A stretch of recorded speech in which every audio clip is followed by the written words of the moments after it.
Olha só, pessoal, o General Mourão finalmente abriu o bico e falou sobre o que está acontecendo agora. Você, como sabe, ele é um senador que está ali nos bastidores, sabe o que está acontecendo, ex-vice-presidente do Brasil, a gente sabe que ele estava ali com o Bolsonaro e ele se posicionou. Será que ele é mesmo um melancia, né, que é todo verdinho por fora e vermelhinho PT por dentro? Ele veio, se posicionou, vou mostrar pra vocês, e também disse se esse processo do impeachment realmente vai rolar, se o Rodrigo Pacheco vai pautar ou se vai ficar rebolando, empurrando com a barriga e não vai pautar novamente. Ele dá bastantes esclarecimentos e eu preciso mostrar pra você, tá? Claro, eu já peço pra você me ajudar a compartilhar esse vídeo para que mais pessoas saibam o que está acontecendo lá dentro. É muito importante. Vou mostrar o que ele disse pra vocês agora e a gente retorna já já. Olha aí. Esse impeachment, o senhor concorda com ele no sentido de que realmente o Moraes precisa ser responsabilizado? E terceiro, o senhor acha que a anistia, ela, uma vez aprovada, a gente sabe que ela terá resistência, ela pode ser colocada na mesa como um instrumento de barganha, como uma troca? O impeachment, a gente deixa o impeachment de lado se o sistema concordar numa anistia geral e irrestrita. Bom, vamos aí por fatiar esse monstro aí que tu colocou aqui, esse gorila que tu botaste aqui no meu ombro, né? Bom, em primeiro lugar, eu assinei o requerimento, né, de urgência que nós apresentamos, que nós, senadores, não assinamos o pedido, né, por uma questão de tecnicalidade jurídica, uma vez que, caso o processo prossiga, nós seremos julgadores. Perfeito. Então, nós não assinamos o pedido, mas fizemos um requerimento de urgência para que o presidente Pacheco, né, analise o pedido e inicie os trâmites previstos na nossa legislação, né. Assinei porque eu acho que o Moraes cometeu crime de responsabilidade, né? Vem cometendo continuadamente pela forma como ele tem agido, né? Não só em relação aos inquéritos, né, que já mencionaste aí muito claramente, atropelando todo aquilo que é o arcabouço jurídico do nosso país, e, obviamente, na questão recente do uso de estrutura de um tribunal enquanto ele estava em outro, né, em uma forma de comunicação que não é, digamos assim, a regular. Perfeito. Então, cometeu crime de responsabilidade, por isso tem que ser julgado, né? Agora, nós hoje estamos com 36 assinaturas, né, do requerimento de urgência, tendendo para 38 e acho que podemos chegar às 41. Eu acho que é o momento que, se chegar às 41, né, esse processo tem grande possibilidade de realmente ele avançar e deslanchar. Colocar no plenário diretamente, para que o plenário, a maioria absoluta do plenário, que são 41 votos, a maioria absoluta do plenário decida se esse... É admissível ou não. Se é admissível ou não. Porque depois, para o impeachment em si, são 54 votos. Perfeito. Então nós temos um trâmite que é o seguinte. As pessoas têm que ter essa noção. Isso. Então vou colocar Fala aqui o seguinte, explica para o nosso espectador que está naquela câmera lá, como é que funciona como é que funcionaria essa tramitação. O que diz a lei? A lei diz que o presidente do Senado, tendo recebido a denúncia, né, ele tem que nomear uma comissão, e essa comissão, né, que ele vai designar quantos integrantes são, né, terá até 10 dias para dar um parecer, se é admissível ou não. Esse parecer vai a voto do plenário. Se 41 concordam ou discordam com a comissão, vamos dizer, a comissão diz que não é admissível, mas 41 dizem que é admissível. Aí se inicia o processo de impeachment, com acusação, defesa, é um julgamento, presidido pelo presidente do STF, né? E aí, para que ocorra o impeachment aí, a devido afastamento total do ministro, são 54 votos. O senhor acha que há, considerando naturalmente a necessidade de apoio, se reunir esses 41 votos, o senhor disse que é possível reunir esses 41 votos. 41 votos acho possível. Acha possível. Será que o Davi Alcolumbre vai ser um desses votos? Está querendo se colocar como candidato, já se coloca, né, como candidato à presidência do Senado? Tudo pode, nada pode, depende, viu, Cláudio? E aí entra outra coisa que você colocou na questão anistia e processo de impeachment. Eu, de minha parte, jamais participarei de algo dessa natureza, porque são uma coisa, outra coisa. Se eu acredito que o ministro cometeu crime de responsabilidade, ele tem que ser penalizado e julgado por isso. Caso ele seja absolvido, paciência, né? Agora, a questão da anistia. É uma discussão, vamos colocar assim, né, é tradição da história brasileira, desde o Império, conceder anistia em casos de natureza como nós estamos vivendo. Né? Então, nas revoltas que aconteceram no Império, pacificadas pelo Caxias, imediatamente se concedeu anistia. No meu estado, o Rio Grande do Sul, a das mais sangrentas que teve, que foi a Revolução Farroupilha, né? Que agora, no próximo dia 20 de setembro, nós estamos comemorando aí, né, o nosso dia. Né? E vamos colocar, terminada a Revolução, se concedeu a anistia e 5 anos depois estava todo mundo lutando ombro a ombro na Guerra do Prata. Tá? Então, é normal isso. Na República, N revoltas que houveram, né? Vamos botar a mais emblemática ali, a de 22, dos 18 do Forte, todo mundo anistiado a posteriori. Né? Então, agora que é um caso, né, vamos dizer assim, que é uma extrapolação de tendência, né, ao considerar a baderna ocorrida no dia 8 de janeiro como uma tentativa de abolição violenta do Estado Democrático de Direito, sendo julgada, né, já na última instância. Aí vou lembrar uma coisinha aqui para ti, Cláudio. Black Blocs. Onde foram julgados os Black Blocs? Lugar nenhum. Lugar nenhum. E invadiram o ministério. Teve cinegrafista que morreu por causa de um... Tá todo do rojão. Então vamos combinar, né? Eu acho que está havendo um verdadeiro tratamento absurdo aqui dentro do nosso país por uma baderna que aconteceu no dia 8 de janeiro. Foca para mim aqui. Vou mandar um abraço para o Segré, porque o Segré participou de uma entrevista na Jovem Pan lá com o Boulos e lembrou justamente esses eventos aqui da Esplanada, 2016. 2016. Um protesto muito forte em função aí da questão do impeachment contra o governo Temer. Invadiram, quebraram, tocaram fogo, pegaram um carro que era de uma jornalista, uma ex-namorada do Temer, viraram ele, tocaram fogo no carro. E aí o Boulos saiu atacando o Segré ao vivo. E aqui vai a minha solidariedade ao Segré para dizer o seguinte: eu estava cobrindo esse evento e, Boulos, realmente não tem como negar o que aconteceu. Depredação pura. Inclusive, quando invadiram o Ministério da Agricultura, destruíram tudo, não deixaram nada, arrancaram... O Ministério de Relações Exteriores, Cláudio, foi invadido. Foi invadido também, quebrado. Roubaram tudo. Eu me lembro quando quebraram as portas de vidro ali do Congresso também, jogaram computador pela janela lá no Ministério da Agricultura. Isso aí, e ninguém falou nada. Todo mundo disse que isso aí na época era só uma manifestação. Né, tá certo? Então, é importante que a gente tenha a dimensão histórica. O senhor trouxe agora essa dimensão histórica, eu acho que é fundamental. Tem a perspectiva também da política, né, recente, e que todos os atores aí admitam seus erros. Né? Agora, no caso do Moraes, me parece que tem mais do que erros e falhas. O que me parece que são crimes mesmo que precisam ser julgados. E eu estou vendo aí que... quem assinou aí no Senado, especialmente o pessoal da Câmara, quem assinou no Senado a urgência para avaliação desse pedido de impeachment, todo mundo quer que o impeachment vá à frente. Né? Exatamente, Cláudio. Independente se teremos 54 votos no futuro, mas que haja o julgamento das atitudes, né, do ministro, para todo mundo entender que ninguém está acima da lei. Claro. Pô, na chamada do teu programa, o que tu coloca ali? O Estado Democrático de Direito. Exato. Isso é pilar da civilização ocidental. E o nosso, a partir do momento que uma pessoa ele é investigador, denunciador, julgador e muitas vezes vítima, onde está o Estado Democrático de Direito? Não tem. Nem na Venezuela. Ficou em algum lugar no passado. Nem na Venezuela. Hein? Eu acho que seria, inclusive, uma oportunidade de ouro para que o Moraes preste contas. Né? A gente, na República, no Estado Democrático de Direito, tem uma coisa que as autoridades precisam fazer, né, que é o accountability, essa prestação de contas. É preciso prestar contas para a sociedade. Então, que essa oportunidade, a janela do impeachment, seja uma oportunidade para que ele preste contas.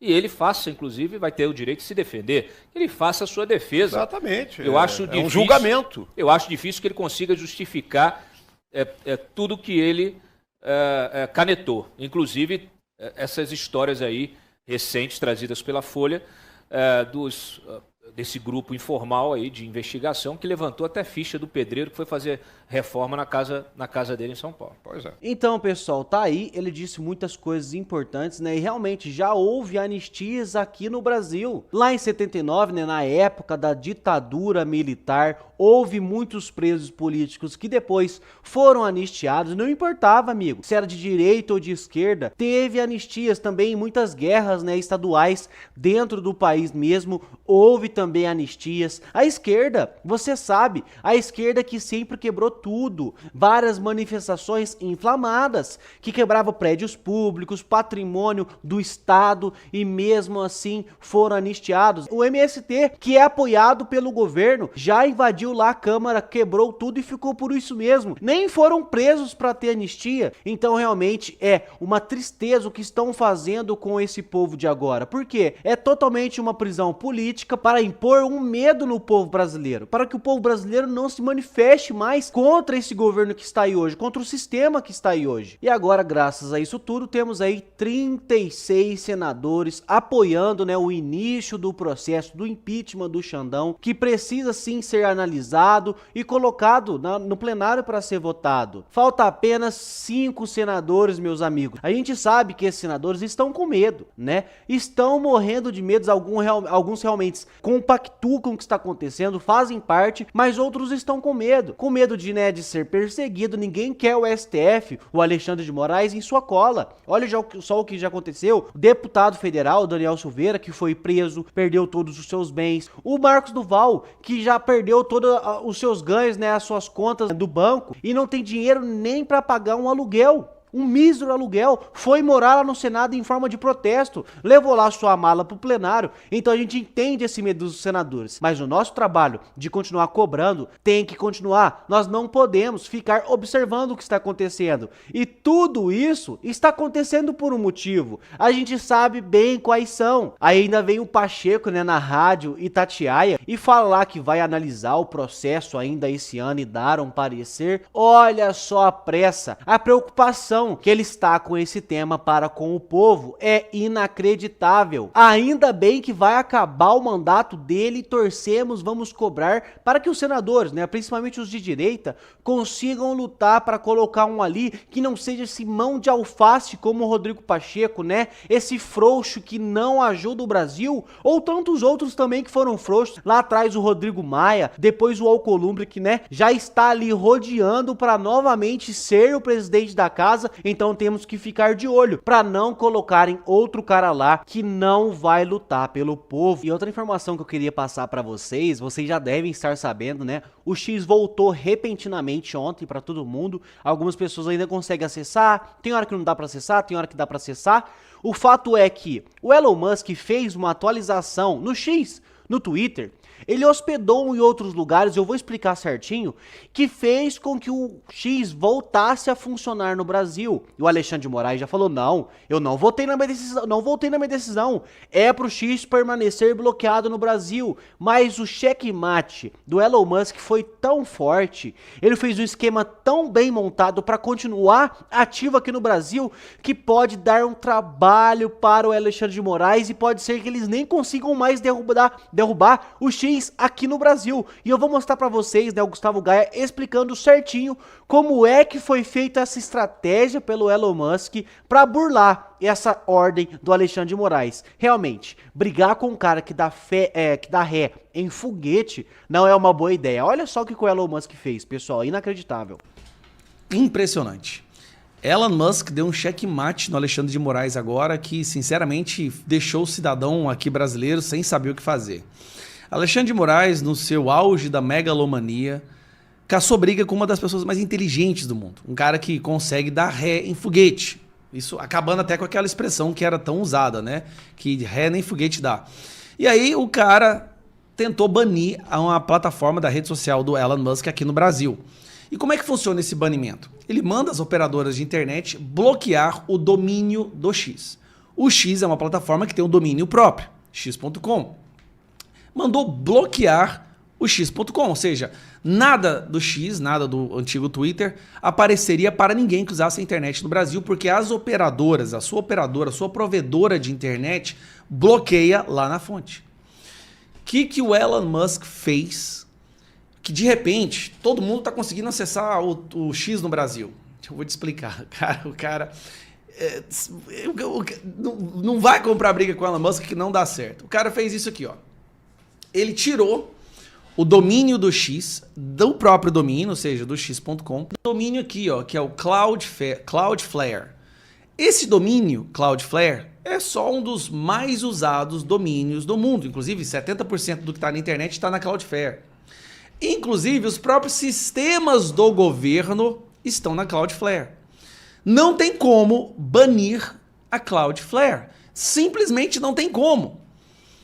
O Alexandre de Moraes está numa situação agora que ele pode mandar 10 mil decisões, ameaças de prisão, fazer o que ele quiser, que ele não consegue mais impedir que o X seja acessado no Brasil, porque o Elon Musk deu um checkmate impressionante, assim, é surreal. Comprou briga com o Elon Musk, foi lá, bloqueou os bens de uma empresa, usou o capital de uma segunda empresa para pagar as dívidas da primeira, o que, assim, é ilegal com todas as letras maiúsculas, inclusive até a esquerda reconhece que isso é ilegal, que isso não se deve fazer, porque abre um precedente de insegurança jurídica, que faz com que investidores do mundo inteiro não queiram mais colocar o dinheiro no Brasil. Afinal de contas, se um investidor coloca dinheiro numa empresa X, mas um dos sócios dessa empresa tem um problema numa outra empresa, o Alexandre de Moraes abriu um precedente que esse sócio pode ser penalizado por uma empresa que ele não tem nada a ver. Isso é muito arriscado. Assim. Os investidores têm, obviamente, pular fora do Brasil. Aí vai e ameaça a Starlink também. E agora, num checkmate, numa reviravolta, né? E eu achei engraçado a imprensa publicando a instabilidade no bloqueio. Houve uma instabilidade. Não houve instabilidade no bloqueio. Simplesmente o bloqueio foi anulado. Eu acho que é muito difícil agora o X voltar a ser banido do Brasil. Elon Musk é hoje o maior guerreiro pela liberdade de expressão que o mundo já viu. Ele está comprando briga mesmo. Casa Branca, porta-voz da Casa Branca, acabou de fazer uma declaração contra o banimento do X no Brasil. A imprensa internacional já está relatando isso como um absurdo há muito tempo, com algumas exceções de histéricos ideológicos aqui e ali, mas a vasta maioria, até jornalistas de esquerda, reconhecem que é um absurdo, uma aberração. Depois tentando punir pessoas que não têm nada a ver com isso por acessarem o X. É mais ou menos assim. Se você for pego acessando o X, uma plataforma de rede social, a multa é de 50 mil. Agora, se você for pego com crack na rua, você não acontece nada. Você sai andando. Olha o absurdo que virou o Brasil. Você for pego com droga, tem menos penalização, menos punição do que se você for pego usando uma plataforma de rede social usada no mundo inteiro, a terceira mais usada no mundo, onde o debate político acontece. Nós chegamos no fundo do poço. No fundo do poço. E é por isso que, mais uma vez, a gente só vai sair do fundo do poço quando essas pessoas aqui, ó, que eu vou mostrar para vocês, que eu não vou cansar de mostrar, quando essas pessoas aqui acordarem para a vida e entenderem que está na hora do impeachment desse cidadão. Quais pessoas? Essas aqui, ó, que estão como indefinidos. Estes senadores têm que acordar para a vida. Eu estou falando isso porque não deixem a temperatura baixar. Nós estamos empacados em 36 já há 5 dias. Vamos voltar a entrar em contato. É simples, pessoal. votossenadores.com.br votossenadores.com.br, clica, vá nos indefinidos. No indefinido você basta ir lá e clicar. Clica ali na rede social dele, você já cai direto na rede social para cobrar. Essa nossa luta tem que continuar e é exatamente tudo que ele diz aqui. O Elon Musk fez uma jogada de mestre, né? Ele trocou o seu domínio, então o domínio que estava sendo bloqueado não está sendo bloqueado mais, porque é outro domínio, e esse outro domínio está hospedado em uma plataforma em que o Brasil todo usa. 70% da internet no Brasil usa a Cloudflare. Então, se a gente derruba a Cloudflare para derrubar esse novo domínio do X, o que vai acontecer? 70% da internet do Brasil, inclusive muitos do governo, sites do governo, vão cair junto. Então, realmente uma jogada de mestre. E nós precisamos continuar lutando aqui no Brasil para o impeachment deste homem, para que voltemos à normalidade, porque nós chegamos ao fundo do poço. E o que ele fez com o X, o Gustavo Gaia que diz, realmente trouxe uma insegurança jurídica tão grande no Brasil, que investidores, bilionários, que podem, né, investir aqui no Brasil, colocar suas empresas aqui no Brasil, não vão mais. Porque se ele tem 10 sócios na sua empresa, a sua empresa ali tá bonitinha trabalhando, na legalidade do Brasil, tudo ok, não vai contra nenhuma lei. Mas um desses 10 sócios da sua empresa tem outra empresa que quebrou algumas leis do Brasil e vai sair do Brasil. Aí por causa desse seu único sócio, dos seus 10, da sua empresa tranquila, que segue todas as leis, pode ser que a sua empresa, que tá tudo ok, seja penalizada a pagar umas multas da outra empresa desse único sócio. Quem que vai querer investir no Brasil assim? Porque você sabe, quando vai abrir empresa, abrir sozinho, construir um negócio sozinho, ou dar continuidade em algo sozinho, é muito difícil. E se você tem parceiros para dividir, né, o investimento, o trabalho, para poder crescer, e muita gente faz isso, e aí, assim, cria diversas empresas. Mas quem vai querer fazer isso no Brasil?